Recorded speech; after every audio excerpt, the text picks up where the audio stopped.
Hello everyone and welcome to comfortable studies. मैं हूं Parul ma'am और आज हम क्लास 7th की साइंस का chapter number 5 acids bases and salts इसके हम एक्स्ट्रा प्रैक्टिस क्वेश्चंस करेंगे।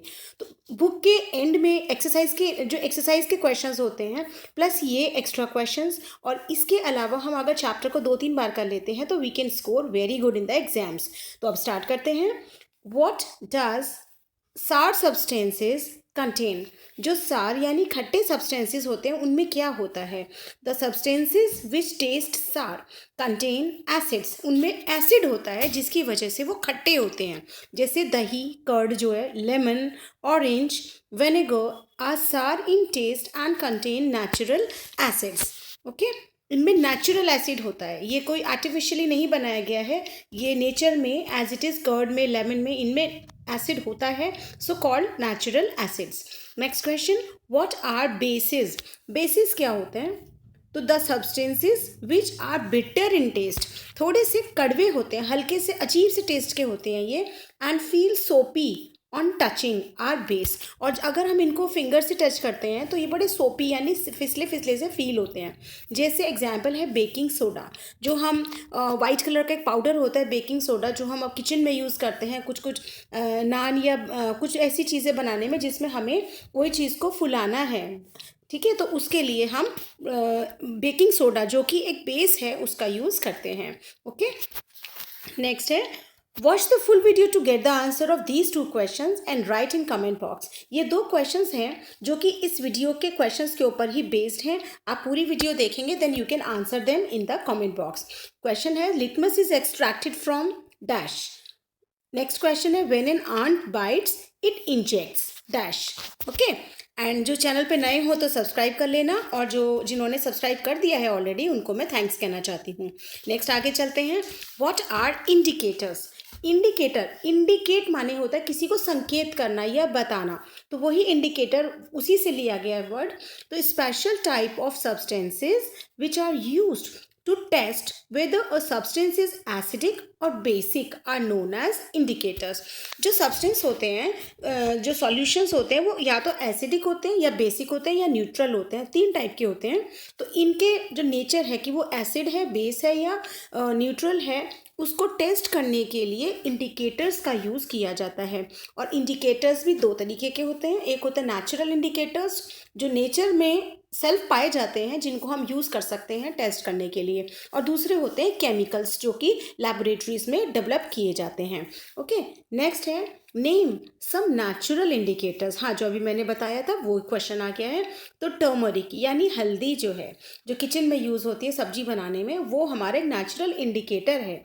लिटमस, चाइना रोज़ पैटल्स, ये चाइना रोज़ गुड़हल एक रेड कलर का फ्लावर होता है जो सभी ने देखा होगा, सो उसकी जो पैटल्स हैं उनको भी एज एन इंडिकेटर यूज़ किया जाता है। ओके, नेक्स्ट है, हाउ लिटमस इज एक्सट्रैक्टेड। अब ये लिटमस कैसे बनाया जाता है? So litmus is extracted from lichens. ये बहुत इंपॉर्टेंट क्वेश्चन है।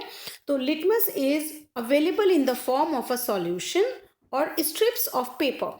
आपको अपने स्कूल में इस तरीके के बहुत पतली पतली स्ट्रिप ऑफ पेपर्स के रूप में मिलेंगी। ये आपको आपके लेबोरेटरी में जब आपको कराए जाएंगे प्रैक्टिकल्स, तब आपको ये दिया जाया करेगा। एक रेड और एक ब्लू कलर में होगा वो। तो litmus is extracted from lichens and litmus is available in the form of solution और स्ट्रिप्स ऑफ पेपर। तो आपको स्कूल में जो मिलेंगी वो स्ट्रिप ऑफ पेपर्स के फॉर्म में ही मिलेंगी ताकि आप इजीली कर सको। ओके, नेक्स्ट है, how litmus paper test acids and bases. अभी लिटमस पेपर जो मैंने ब्लू और रेड अभी बताए हैं, तो वो कैसे टेस्ट करते हैं? तो होता क्या है कि जब हम कोई सॉल्यूशन हमें दिया जाता है, हमें टेस्ट करना है कि ये एसिडिक है या बेसिक है, तो हम दोनों टाइप की स्ट्रिप को अपने हैंड में लेंगे, और सबसे पहले हम एक जो टेस्ट ट्यूब होगी उस जिसमें सॉल्यूशन भरा होगा जिसको हमें टेस्ट करना है, उसमें हम रेड वाला डिप करेंगे। अगर उसमें कोई कलर चेंज होता है, कि जैसे वो अगर ब्लू में चेंज हो जाता है, सपोज जैसे देखिए यहाँ लिखा हुआ है, red litmus turns blue in basic solution. तो रेड वाला अगर ब्लू में चेंज हो चुका है तो वो बेसिक सॉल्यूशन है, तो हमने ये टेस्ट कर लिया कि द सॉल्यूशन इज बेसिक। अगर blue litmus turns red in acidic solution, और अगर ब्लू वाला रेड हो जाए तो वो एसिडिक सॉल्यूशन में होगा। ओके, नेक्स्ट है व्हाट आर न्यूट्रल सॉल्यूशंस। इसके अलावा एसिड बेसिस के अलावा एक न्यूट्रल सॉल्यूशन भी होता है। The solutions which do not change the colour of either red और ब्लू लिटमस। अभी जो हमने टेस्ट बताया था ऊपर, तो उसमें अगर ब्लू वाला नहीं चेंज होता, ना एसिडिक में ना बेसिक में, वो ब्लू ही रहता है, और ऐसे ही रेड वाला भी अगर नहीं चेंज होता है, तो वो जो है, इसका मतलब वो जो सॉल्यूशन हमें दिया गया था वो न्यूट्रल सॉल्यूशन है। ओके, नेक्स्ट है what is the effect of China rose, यानी गुड़हल। अभी जो बताया था मैंने आपको, चाइना रोज यानी गुड़हल जो है उसका क्या इफेक्ट होता है। तो China rose indicator turns acidic solutions to dark pink and basic solutions to green. ये भी एक इंपॉर्टेंट क्वेश्चन है, एग्जाम में आ सकता है कि चाइना रोज गुड़हल जो है उससे एसिडिक सॉल्यूशन का कौन सा कलर हो जाता है, या बेसिक सॉल्यूशन का कौन सा कलर में चेंज हो जाता है, या ट्रू फॉल्स में भी आ सकता है। तो आपको ये क्वेश्चंस काफ़ी हेल्प करेंगे। ओके, अगर आपको मेरे पढ़ाने से अच्छा लगे तो आप मेरे चैनल कंफर्टेबल स्टडीज़ को सब्सक्राइब कर सकते हैं। Now we come to next question, what is acid rain. Acid rain क्या होता है, आपने सुना होगा ये, और थोड़ा थोड़ा पता भी है आपको, लेकिन इसके हम डेफिनेशन क्या देंगे। तो ये है the rain becomes acidic. Rain जो है, जो नेचुरल रेन होती है, जो ऊपर क्लाउड से जब पानी ड्रॉपलेट्स के फॉर्म में गिरता है, वो एसिडिक एटमॉस्फेयर में जाकर के होता है, ऊपर से वो एसिड बन के नहीं आता है। तो when atmospheric pollutants like carbon dioxide, sulphur dioxide and nitrogen dioxide get dissolved with rain droplets. जो एटमॉस्फेयर में ये सारी पोल्यूटेंट गैसेस हैं, जब ये मिलती हैं तो ये ड्रॉपलेट्स के संग मिक्स होकर के क्या बना लेती हैं, carbonic acid, sulphuric acid and nitric acid. अब ये जो सारे एसिड्स हैं, जब ये हमारे अर्थ पे गिरते हैं तो ये हमें हार्म पहुंचाते हैं।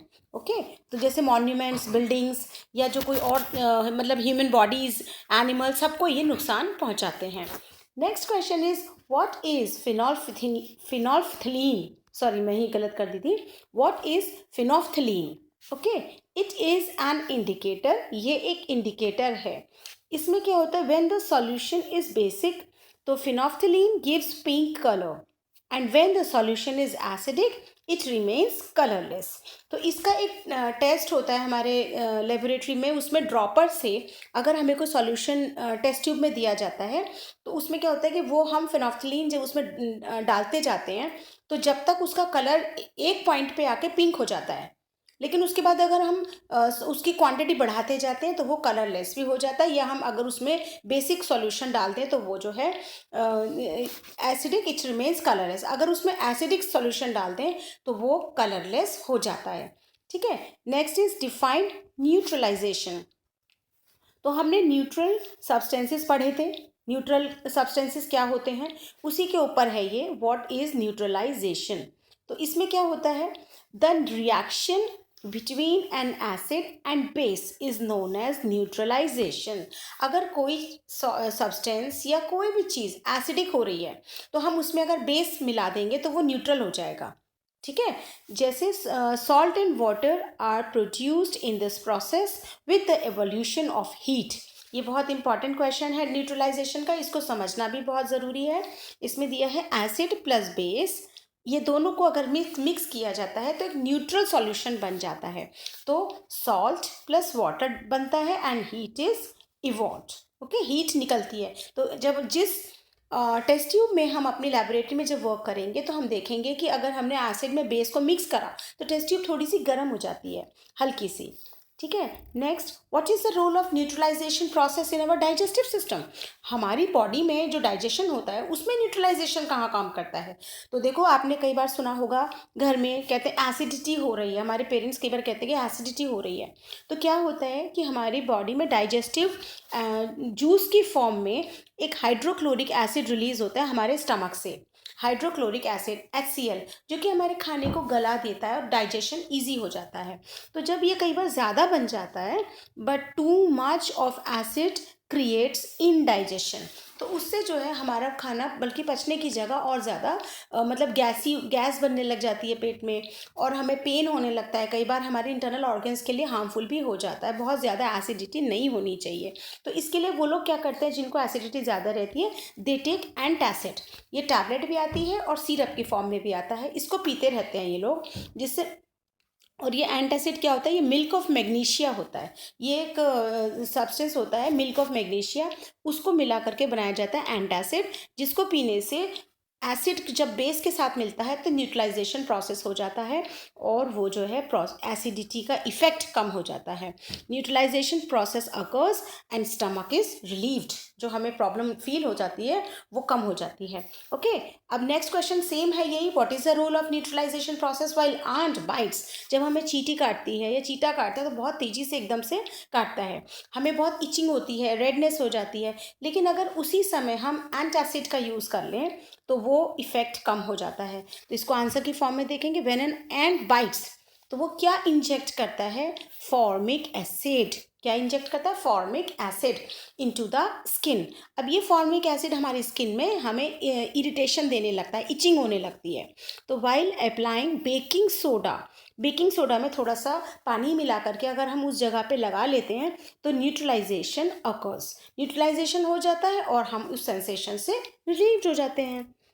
Next question, what is the role of neutralisation in soil fertility. अब सॉइल मिट्टी जो है वो भी एसिडिक हो जाती है, जिससे कि हमारे प्लांट की ग्रोथ रुक जाती है, क्रॉप पे बहुत फ़र्क पड़ता है। तो सॉइल की फर्टिलिटी के न्यूट्रलाइज करना भी बहुत ज़रूरी है, जैसे with the excessive use of fertilisers, अगर हम खेतों में बहुत ज़्यादा फर्टिलाइज़र यूज़ करें या फिर हम जो और भी केमिकल्स हैं तरह तरह के, जैसे वीडीसाइड्स, इंसेक्टिसाइड्स, इनका भी यूज़ करते हैं तो भी उसमें एसिडिटी बढ़ जाती है। तो सॉइल बिकम्स एसिडिक, और कई बार एसिड रेन होता है, उससे भी हमारे फॉर्म्स या सॉइल जो है वो एसिडिक हो जाती है नेचर में।